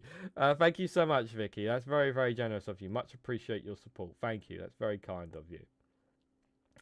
And Ruth with a £2 super chat, one from the goal for the goal there. Thank you, Ruth. Much appreciate the £2 super chat as well. Yeah, we're just one more super chat off there, but honestly, guys, I really appreciate your support. Thank you so much. You guys are massive thing. Go down that road. Yeah. And the thing is actually, and I think we mentioned it in one Snowflake Watch a couple of live streams ago, even the US Health Secretary, Kennedy, even he said that we have to talk about universal basic income as more and more people end up going on entitlements instead of working, because AI and artificial intelligence and all that kind of stuff is going to slowly start replacing certain jobs. It's going to be going down that road. 3 billion. Thank you all for doing the maths for me when my calculator wouldn't do it for me. So yeah, 3 billion, like right there, that's 3 billion. And yeah, it's like, it's pittance to them. You know, there's one other analogy as well before we go to the last funny video as well, is that because of our population, if we took 1 penny out of every single bank account in the United Kingdom, right there, you've just created a massive amount of wealth just out of that. But how many of those people would cry foul over a penny? To be fair, some of the poorest in society need that extra penny. They really need that extra penny. But it does really say a lot there, guys. It really, really does. We have to talk. I need to have that universal basic income live stream. I've literally got it on my notes, and I know Max Robespierre's talked about it. I'm going to message him and say to him, look, we got to do this UBI live stream. I think we need to do it. We need to do it because I really want to talk about it. There's a lot of things I want to, because I don't just want to talk about the positives of the universal basic income. I want to talk about the negatives. We will do a live stream. I will do a live stream, and I hope to do it with Max or with somebody at some point in the future, because we need to have that conversation to remind people about the benefits of universal basic income, but to also highlight the negatives of it. Why? Well, if you want to push and promote universal basic income and its benefits, you have to know what the negatives are and have the answers that you need to counter the negatives of the universal basic income. That's why. That's because knowing the negatives of it and knowing how to counter those negatives can help you when it comes to making those arguments to people who are against universal basic income, when many people believe that everybody should be working for a living and people should be working for a living, but not everybody can work for a living because of certain circumstances out of their control as well. While I was doing that rant, thank you, Alistair Keir, for helping me hit the target. Thank you guys so much. I really appreciate it. Thank you so much, Alistair Keir, for the £2 super chat. Much appreciated.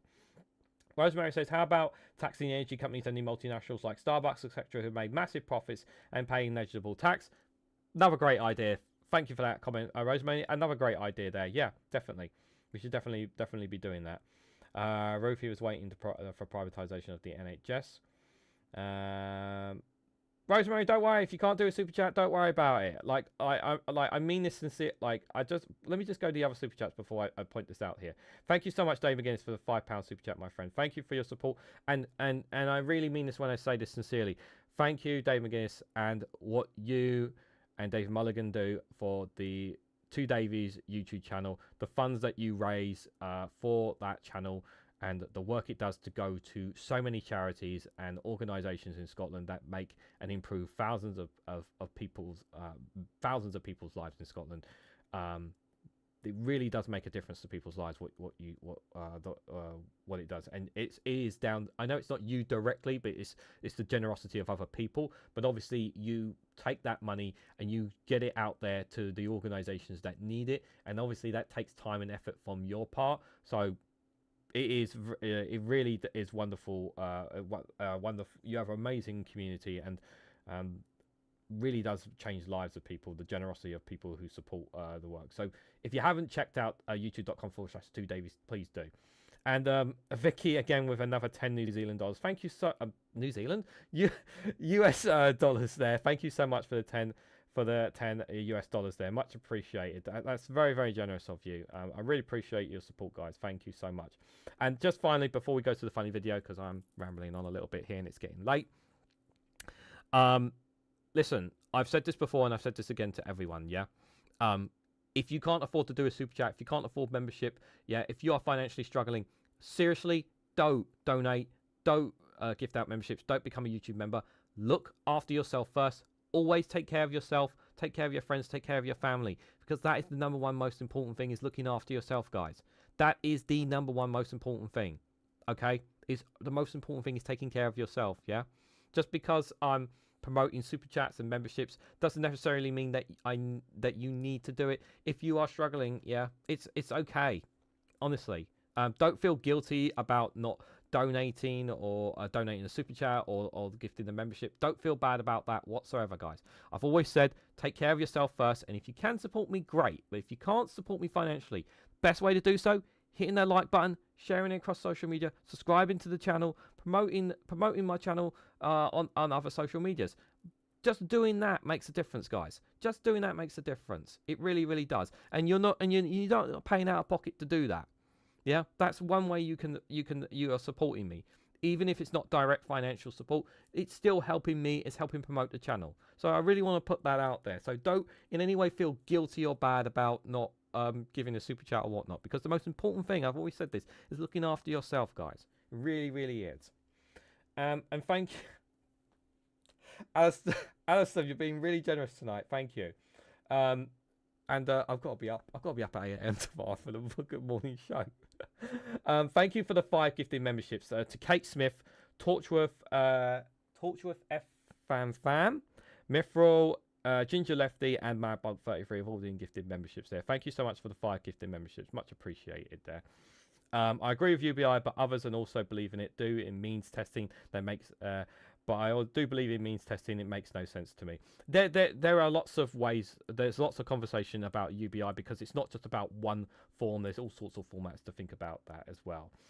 Just to see if the membership works. I can assure you, considering considering where the membership levels are, yeah, it will be working for quite a while, Alistair. But thank you so much for that. Much appreciated. Right, stop with the. We can stop now. Let's go to the last funny video, guys, and see ourselves.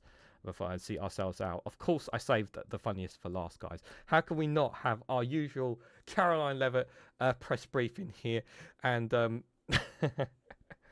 you guys enjoy this one from her here. Caroline Levitt's unhinged May 27th press briefing, interpreted by Lindsay R. Valgrez. I really wish she would put these out on Twitter, and I have to rely on other people to put them on here. I wish she would have create a Twitter account and literally put them on Twitter for it to be easier, but no. But anyways, let's enjoy. She's got her cross there. Anyways, I'll stop talking. Trump, who just got done doing 1 jumping jacks for every fallen soldier. In honor of Memorial Day, a lot of people don't know this actually, but the J in Donald J. Trump stands for jumping jacks. He does them so effortlessly. It's really wonderful to see. And he was also dictating speeches while he was doing it, because he has such great breath control and such great cardiovascular health, unlike the previous administration, who is just, well, I'm not going to put that. I hope he gets well soon. Anyway, President Trump was overwhelmed with gratitude for the troops of the United States of America, because no one loves the troops more than President Donald J. Trump. However, it was cloudy because of all the disgust that President Donald J. Trump felt for the scum radical left and all of the people that are trying to fight against us to make America great again. We are just trying to do the best for the American people, and people that are still clinging on to the spells woven by the previous administration. Caitlin, write this down. This is about to be really good. You're about to hear some truth. Like you've never heard it before, guys. I've been given the clearance to finally release the records of what Joe Biden was doing and why some of these holiday parties are so filled with diversity, okay? It's because, have you heard of the Cupid Shuffle? Yeah, that was a woke left agenda spell, okay? To the right, to the right, to the right, to the right. Oh, that feels good to me. and then they go to the left, to the left, to the left, to the left, and then they stay there, and then they go now kick, now kick, now kick, now kick, and you're like, wait a minute, what's happening? And then you're walking by yourself, and that's where it ends, guys. You're walking by yourself when you stay on the left, unless, of course, where you consider yourself having good company, being the criminals that Joe Biden allows to come into the country, like Albrego Luis Miguel, And also, I'm not racist, okay? If I were racist, would I know the Cupid Shuffle so well? They sure don't play those at our parties. Okay?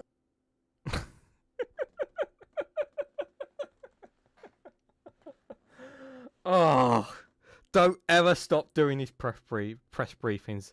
I like, as much as I hate Caroline Levitt, I hope she continues to do them so that this woman continues to do and makes a mockery of her, because I will never get bored of listening to these. Oh dear. So unfortunately, there was obviously some from Gaza that I wanted to cover as well, but obviously we ran out of time for them, guys. So I do apologise for that.